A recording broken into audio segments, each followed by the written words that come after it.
All right. Number one, I do want to apologize. I haven't gotten the newsletter out. I've been extremely busy between work and Fly Fishers International. We're having another contest, and we're just saying that everybody, it's our fly box contest and another online fundraiser. Our first one, we did really well. We brought in about, off the top of my head, $750. So that was great. It helped pay for some bills that our dues do not cover. What it is I'm asking all fly tires enter your fly selection, like Jerry Duffy has entered these shad flies. So you could put an assortment together, put them in a box, and what will happen is people will purchase raffle tickets for specific fly boxes or assortments. The one that the fly box or assortment that brings the most money will win a $25 gift certificate to Jay Stockard Fly Fishing. So I'm trying to ask everybody to have your fly box ready by the end of this month, the 26th, and then we're going to start the contest March 1st to April 8th. The Mink Pond Club trip that Tony Cucciara has graciously set up for May 1st and 2nd. There's an 8 people maximum at 150. I have 4 signed up already. So, if you really want to go, I would suggest getting onto the newsletter and filling out the paperwork and sending it in. Tony said that, get all the other information on where it is, directions, but it's, you meet there at 9 a.m. and you'll leave at 4 p.m. May 2nd. So May 1st, you get there by 9, 4 p.m. May 2nd. It's on the Little Bushkill, flows through the property, stocked with 14 to 16-inch trout. They release trophy trout of 19-inch plus weekly. So they said a nice bite would be like a 3 or 4 weight rod, but most people use 5 weights. So if you're interested in that, check the previous newsletter. The current one, when it comes out, will have the same information. Bill has, Bill and the 2 Bills, Ashcraft and Fritz, are putting together this mentorship program. So if you'd like to be a mentor, this kind of coincides with our trips, which Bill Fritz has set one up in March on the Bill, where again? McMichael's Creek. That's on the 27th. Right. So, which is in a delayed harvest, which means you can fish it 365. Yes. Online fly tying programs are doing great. Beginners class, we finished the 5th fly last night. We got 3 more to go. Through FFI, the fly tying group, there's the Flies of the Silver Award, and there are a lot of our members are also attending that. We finished the 4th fly, and we have 5 more to go. We're going to be drawing the Sean Crocker trip.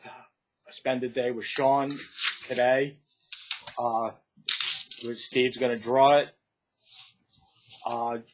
Here's the biggest reason why I'm having my time being pulled away. A virtual FFI fly fishing show for October month end is being developed, where there's going to be online vendors, casting workshops, fly tying workshops, and I'm on the committee for the fly tying workshops, and we have an aggressive schedule to get this complete. Going on, big news broke just a couple of weeks ago, where FFI and TU formalized a conservation partnership by Fly Fishers International and Conservation Organizational announcement. Fly Fishers International and Trout Unlimited have entered into a formal conservation partnership where they will collective conservation focus on each organization to greater substantive effect. So this is going, as FFI has partnered with many other organizations such as the Bonefish and Tarpon Trust, Theodore Roosevelt Conservation Group. So more of these organizations, and we're also worldwide with conservation organizations. This is a big one for us in the United States, where most of our membership we have a crossover membership with Trout Unlimited. A lot of people have that. So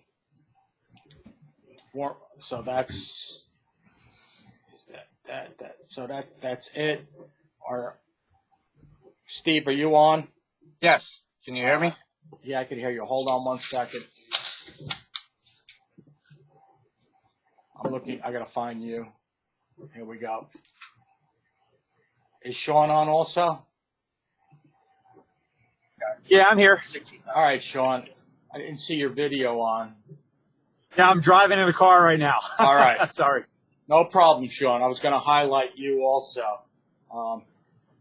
Sean, Steve, why don't you introduce Sean and get ready to talk about the award, the prize, please. Hi, everybody. My name's Steve Wermuth, and our guest for this raffle would be Sean Crocker, who is a member of the Team USA fly fishing team. And he's been gracious enough to give us one of our lucky winners a day on the water with Sean Crocker to teach us some of the tricks and different techniques on how to catch fish better. So, and to me, I think this is a very good prize. I mean, he's professional fly fishermen, so it's a good opportunity to learn a lot in one day. So we gathered 70 tickets, which raised $350. So I'm gonna drop them into the bucket, and we're gonna pick our winner.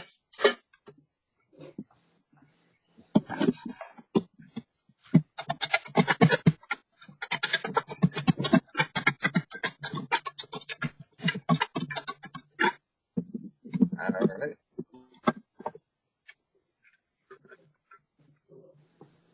And our winner is Tom Dobson. He is a club member. I think he's on tonight, too. Is he? Yes, he is on. Hey, Tom.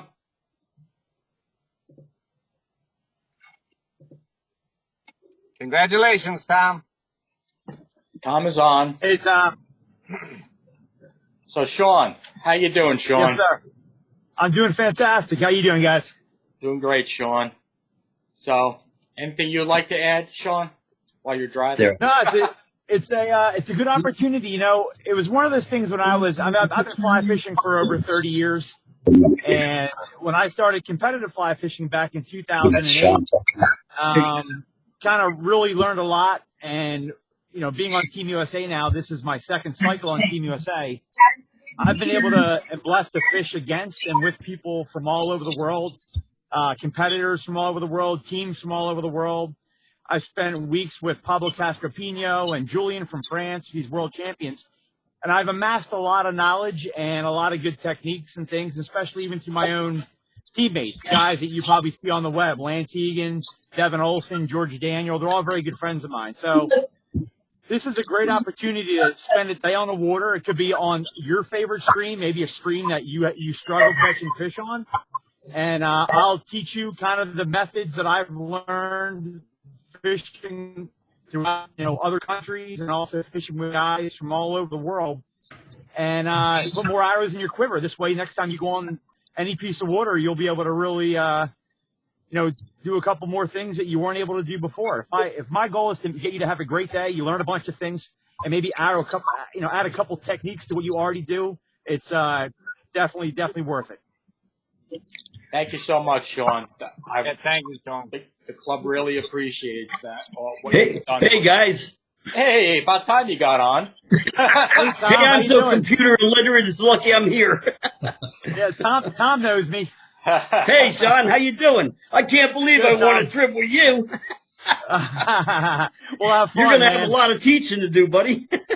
Don't you worry. I'll have you rolling. Don't you worry about it. I know you will. So just think about what you want to, like, where you would want to fish and what you want to learn, and we'll spend a day on the water, man, especially once it gets, obviously better conditions than we have now. And we'll have a great time. Yeah, I'm really looking forward to it. I really appreciate it. You Like got it, man. My I pleasure, was guys. just okay. Take care, Sean. Hey, Care. Oh, no, it's okay. You were going to say something? I'm still here, Tom. You're about to say something. Sorry. Tom? Oh, that's all right. I was just going to say I was trying to get on here. I had to get my daughter to get me on the computer. That's I usually have to get my son to do it. Don't worry about it. I know how it feels. All right. All right, I'm guys. Listen, have a technologically challenged. have a wonderful meeting, everybody. And Tom, we'll get in touch real soon. Okay. Thank you very Okay. much, guys. All Thanks. right, thank you, Sean. Take care, Sean. Thanks, Take care, Sean. guys. Bye bye. All right. So let me. Might as well stay on. Let's mute you at least, okay? Yeah. You know how to mute yourself? No. Let me get my. I'm going to help you. Everybody's muted. Okay. So I'm going to, right before I talk about the guest speaker, I'm just going to open it up if anybody would like to say anything. You could also, a couple of things going on. When I start the speaker, everybody should mute unless there's a specific question, because I don't need to hear back. We don't want to pick up some background noise. Like some people will have the television on, or the dog will bark or something like that. So I'll ask everybody to mute at that point. Before I start, any questions about what's going on with the club at this point? I know it's really hard right now with things going on, and with COVID, and hopefully you being the older members will be able to get your vaccination sooner. So, all right. So, not hearing any questions or seeing anybody using the chat for any questions, I will just introduce our speaker at this point. So tonight we have Nick Raftas. He's going to be talking about smallmouth on the Susquehanna and Juniata. Nick is the owner of Wild East Outfitters, Orvis Endorsed fly fishing guide service, offering guide service eastern and central Pennsylvania. He has 5 guides offering float trips on the Lehigh, Susquehanna River, Juniata, and some other trip options for those looking for some lesser known water. The Big J is one of the largest tributaries to the Susquehanna, and his main target species is smallmouth bass and muskie. An average day can be about 50 to 80 fish a day. So hook up with him and get a great chance to learn something at that point, learn some other new techniques. So with that, I'm going to ask Nick to come on board. I'm taking my spotlight off, and I'm going to spotlight. Okay. There you go. All yours. Can you hear me? I can hear you. All right, great, good. All right, so thank you for inviting me out. I appreciate you guys inviting me in, to be your speaker. The whole Zoom thing is a little bit new to me. Jerry, how do we work this with like questions? Do you guys want guys to just talk, or do you want to just do the chat feature, or how do you want? We could do the chat feature. Okay. I'll see the chat, and I'll tell you what questions are being said. So I'll be like your sidekick for the night. Okay. All right. Cool. All right. So that was good introduction for me. So I'm a full-time guide. I started back in 2011, guiding mainly the Susquehanna, the Juniata, and the Lehigh Rivers. Let me pull up my presentation here and see if you guys get my screen. Can you see my screen? Not yet. Not yet? Okay. I didn't share screen then. Hang on. No, you got to hit the share screen green button. I guess it's. Here we go. No, you still didn't hit it. Okay. You got to share and then another screen. There you go.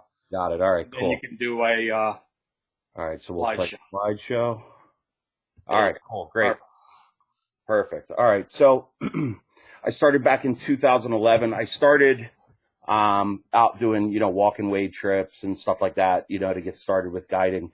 I was a teacher, and I was working as a guide, part-time, and I just got to the point where I was, doing enough trips that, weekends in the summertime that I was able to walk away from teaching. And this is something that I do full-time now. So I'll just cut through here. I have a bunch of pictures. I have photos. There's going to be some stuff that I'm a little bit vague on probably. So if you have a question, just let me know. I'll try my best to stop on it. Okay, so bear with me.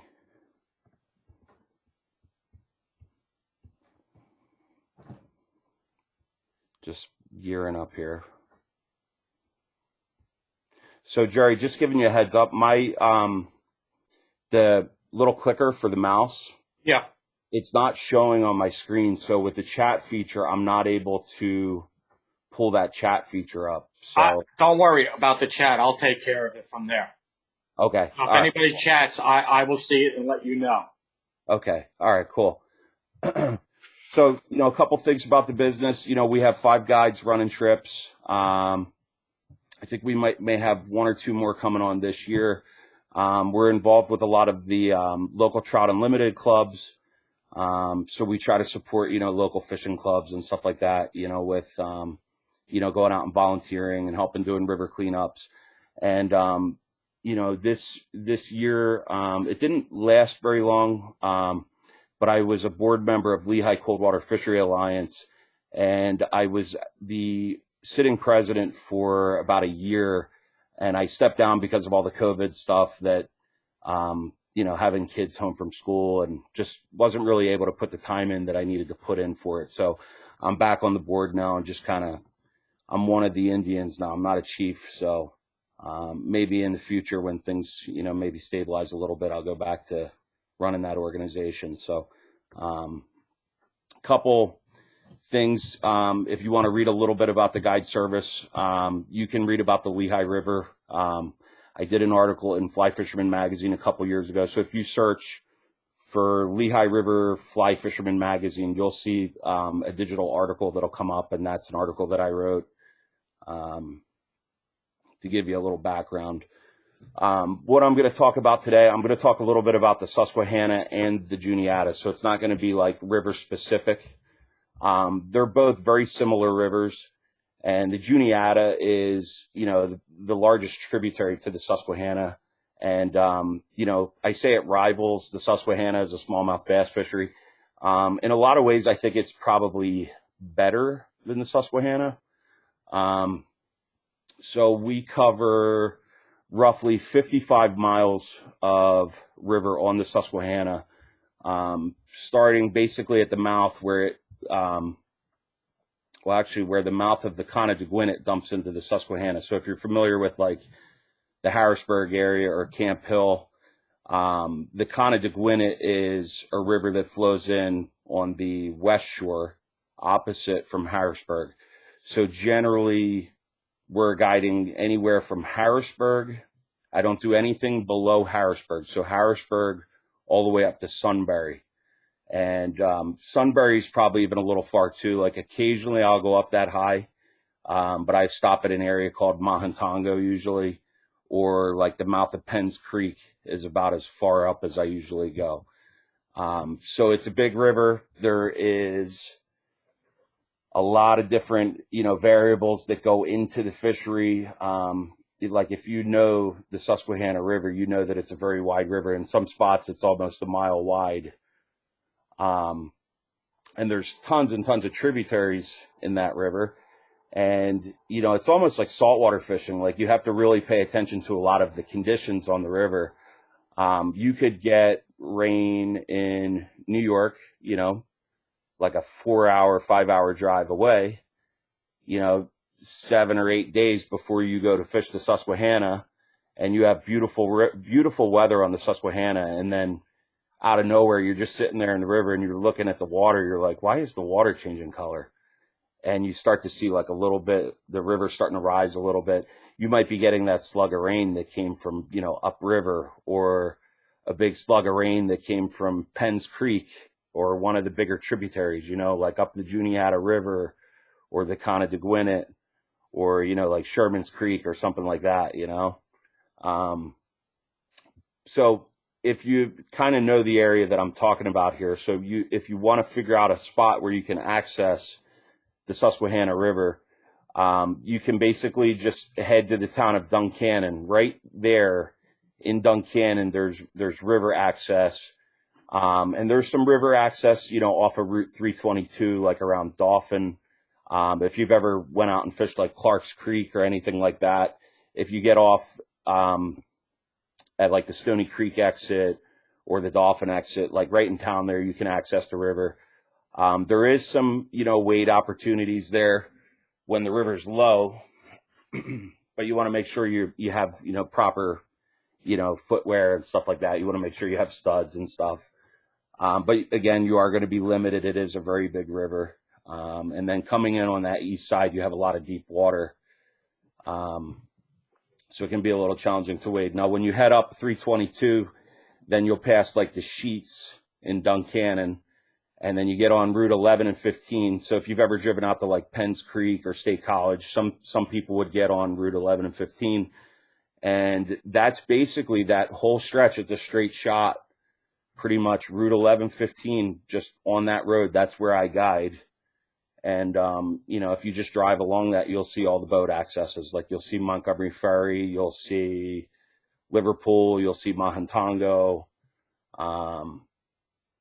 You'll see all the boat accesses right there. They're there. So you can always pull over. You can access the river and go fish there, or get a kayak and go out and fish there. And the fishing is pretty good.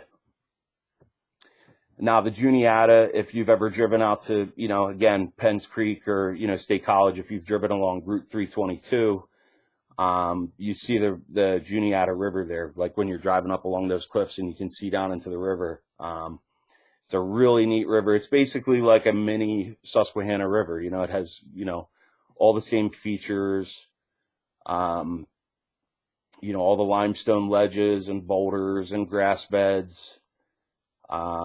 And we cover about 45 miles of that section. So pretty much where it dumps into the Susquehanna and Duncannon, all the way up to a town called Lewistown. So at the very upper end, we go put in at Lewistown, and that's kind of like, the river's a little dirty up there. You'll find tires, and it's not the prettiest section of river. And then when you get down a little lower below Lewistown, you put your boat in there, you go walk or wade or whatever you want to do to access that.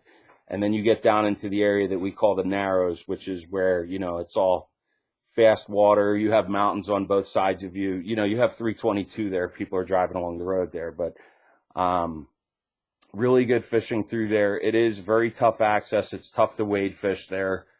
And it's tough to get, boats and stuff through there. So it's good to have a raft or a kayak or a drift boat or something.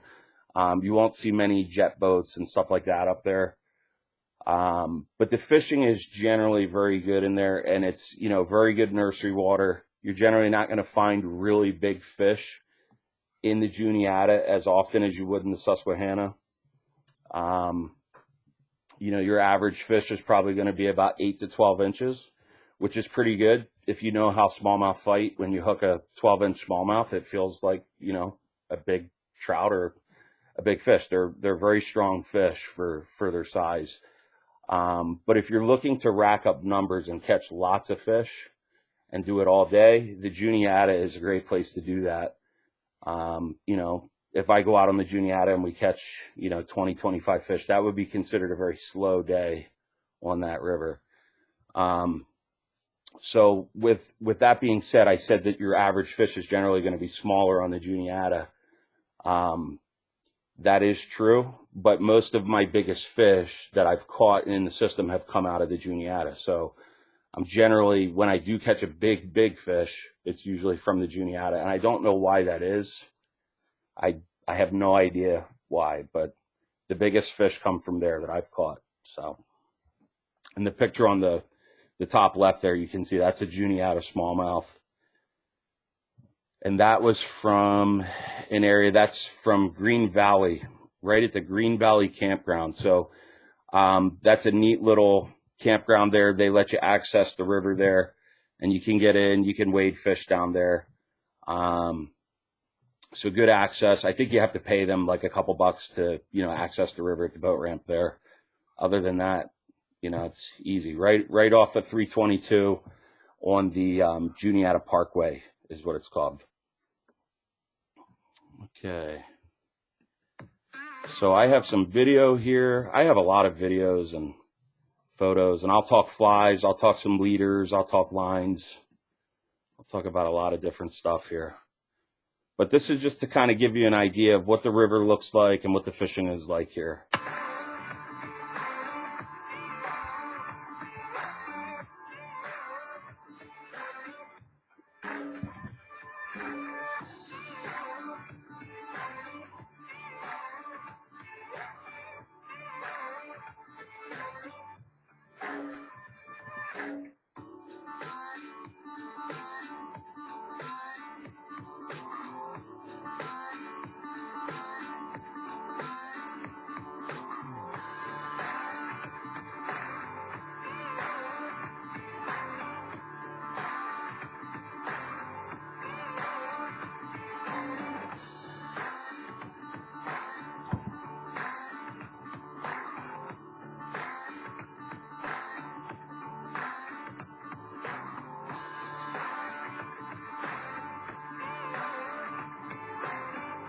And as we said before, if you have any questions, you could use the chat function, and I can get the question today.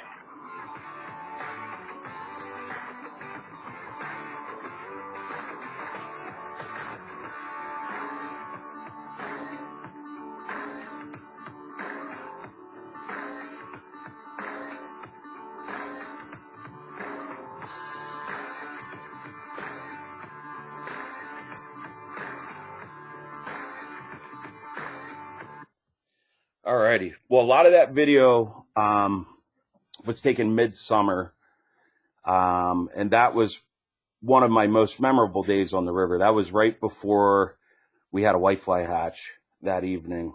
That was most of what you saw right there was from the Juniata River, and we were close enough to the mouth that we floated out into the Susquehanna. So I had a couple buddies out. They had never fished the Susquehanna or the Juniata before, so that was kind of like something new for them. And that night we hit the whitefly hatch, and it was like something they had like never seen before. And you know, you could basically reach in the bottom of the boat and pick up piles of whiteflies, you know, in your hand, and the fish were all over them. So that was something new for them, which it is for a lot of people. Now Jeff is asking about muskies on the Big J. How's that? The musky fishing is good. Generally, I don't target them a lot in the summer. I'll target them, you know, when the water's a little bit colder, like in the winter months, or like, you know, October. Starting in October is generally pretty good. You'll start to see some muskie showing up in the wintering holes and stuff. And Ed is asking, when he fishes, do you use a seven weight in both rivers, or have you downsized to five weight? No, I'm using 7s and 8 weights in both rivers. I'll talk about rods and lines and all that stuff. I'll get to that. I'll give you some tips. All right, great, on that thanks. as well. I think that's coming up in a couple slides. Any more questions or? No, it's good. Oh, okay, cool. All right. So, there's been a lot of bad press about the Susquehanna River over the past, 20, 25 years, I guess, with the river crashing in 2000. And that did happen. The river did crash. And they never really pinpointed what it was, so, my theory is it's a river that just has, a wide array of issues. I don't think there's any one single issue. The main issue they think it was that caused the crash was a virus that was passed to the smallmouth bass, and they believe it was called the largemouth bass virus. They believe that's what caused the initial crash back in the early 2000s. And they think that the bass now have developed an immunity to that virus. So that largemouth bass virus, what was happening was it was killing off the young of year fish. And that, those young of year fish are hanging out in the warmer, shallow water. And that was where that virus was more prevalent.